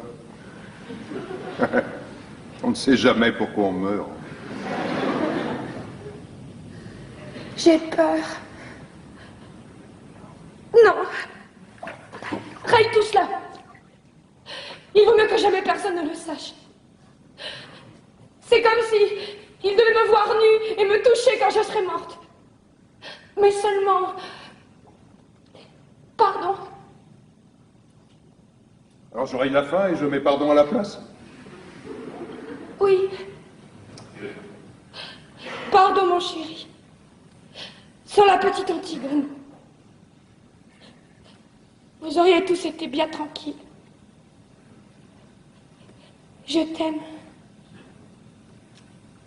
Sans la petite Antigone, vous auriez tous été bien tranquilles. Je t'aime. C'est tout?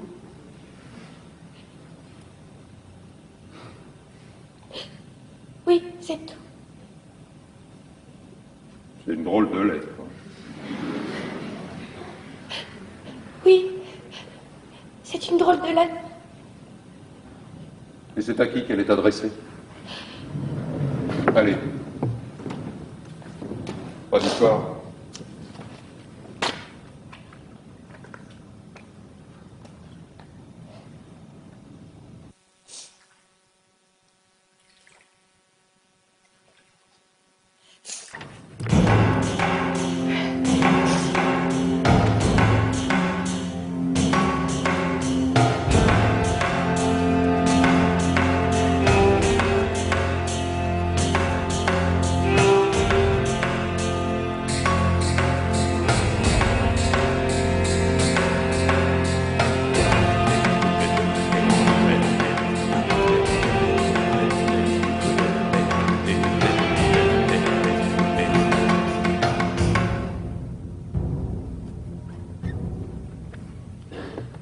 Là, c'est fini pour Antigone. Maintenant, le tour de Créon approche. Il va falloir qu'ils y passent tous. La reine! Où est la reine? Que lui veux-tu? Qu'as-tu à lui apprendre? Une terrible nouvelle. On venait de jeter Antigone dans son trou. On n'avait pas encore fini de rouler les derniers blocs de pierre lorsque Créon et tous ceux qui l'entourent entendent des plaintes qui sortent soudain du tombeau. Chacun se tait et écoute, car ce n'est pas la voix d'Antigone. C'est une plainte nouvelle qui sort des profondeurs du trou. Tous regardent Créon. Et lui qui a deviné le premier, lui qui sait, déjà avant tous les autres, hurle soudain comme un fou. Enlevez les pierres! Enlevez les pierres! Les esclaves se jettent sur les blocs entassés, et parmi eux, le roi suant, dont les mains saignent. Les pierres bougent enfin, et le plumage se glisse dans l'ouverture.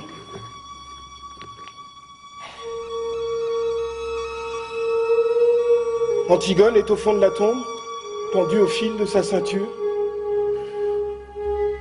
Des fils bleus, des fils verts, des fils rouges, qui lui font comme un collier d'enfant. Et Aimant à genoux, qui la tient dans ses bras, et gémit, le visage enfoui dans sa robe. On bouge un bloc encore et Créon peut enfin descendre. On voit ses cheveux gris dans l'ombre au fond du trou. Il essaie de relever Aimant. Il le supplie. Aimon ne l'entend pas. Puis soudain, elle se dresse. Les yeux noirs. Et il n'a jamais tant ressemblé au petit garçon d'autrefois. Il regarde son père, sans rien dire. Une minute. Et tout à coup, il lui crache au visage et tire son épée. Créon bondit hors de portée. Alors il le regarde avec ses yeux d'enfant, lourds de mépris. Et Créon ne peut éviter ce regard, comme la lame. Aimon regarde ce vieil homme tremblant à l'autre bout de la caverne. Et sans rien dire, il se plonge l'épée dans le ventre et il s'éteint à côté d'Antigone, l'embrassant dans une immense flaque rouge.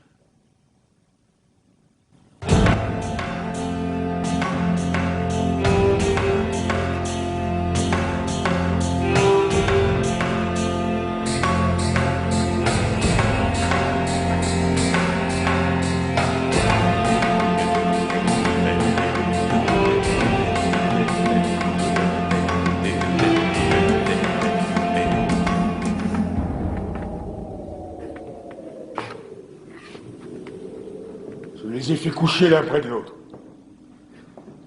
Enfin. Ils sont lavés maintenant, reposés. Ils sont seulement un peu pâles, mais si calmes. Deux amants, au lendemain de la première nuit. Ils ont fini, eux. À toi, Créon, il te reste encore quelque chose à apprendre. Eurydice, la reine, ta femme, est passée dans sa chambre. Sa chambre à l'odeur de lavande, au petit napperon brodé et au cadre de peluche, pour s'y couper la gorge. Elle est étendue maintenant sur un des petits lits jumeaux démodés, à la même place où tu l'as reçue, jeune fille, un soir, et avec le même sourire, à peine un peu plus triste. Et s'il n'y avait pas cette large tache rouge sur les linges autour de son cou, on pourrait croire qu'elle dort.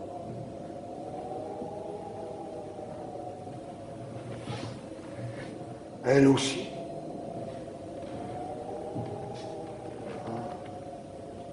Ils dorment tous. C'est bien. La journée a été rude. Ça doit être bon de dormir. Oui, mais tu es tout seul maintenant, Créon. Oui, tout seul.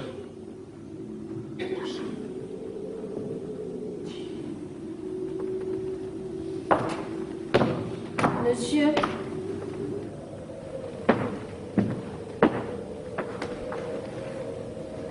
Je vais te dire à toi.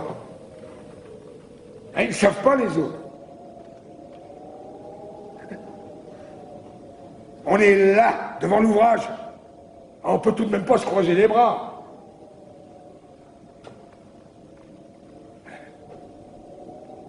Ils disent que c'est une sale besogne, mais si on la fait pas, qui la fera? je ne sais pas, monsieur. Ah bah, bien sûr, tu ne sais pas. Et puis, tu en as de la chance. Ce qu'il faudrait, c'est de jamais savoir.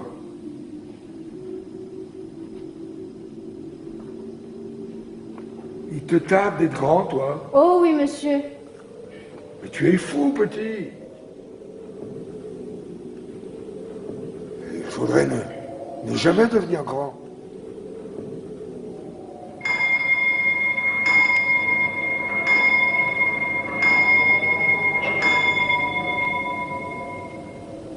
« 5 heures.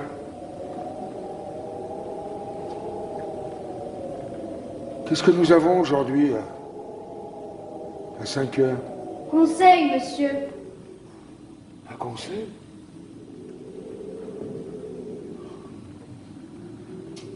Eh bien, puisque nous avons conseil, petit, nous allons y aller.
Et voilà, sans la petite Antigone, c'est vrai, ils auraient tous été bien tranquilles. Mais maintenant c'est fini. Ils sont tout de même tranquilles. Tous ceux qui avaient à mourir sont morts. Ceux qui croyaient une chose, et puis ceux qui croyaient le contraire, et même ceux qui ne croyaient rien, et qui se sont trouvés pris dans l'histoire sans y rien comprendre. Morts, pareils, tous, bien raides, bien inutiles, bien pourris. Et ceux qui vivent encore vont commencer tout doucement à les oublier et à confondre leurs noms.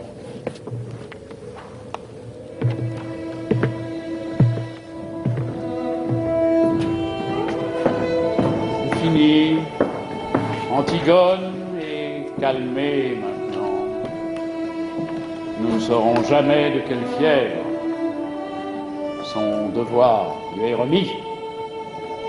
Un grand apaisement triste tombe sur Thèbes et sur le palais vide où Créon va commencer à attendre la mort.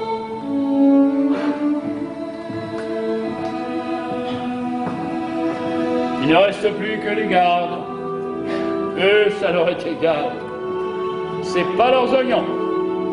Ils continuent à jouer.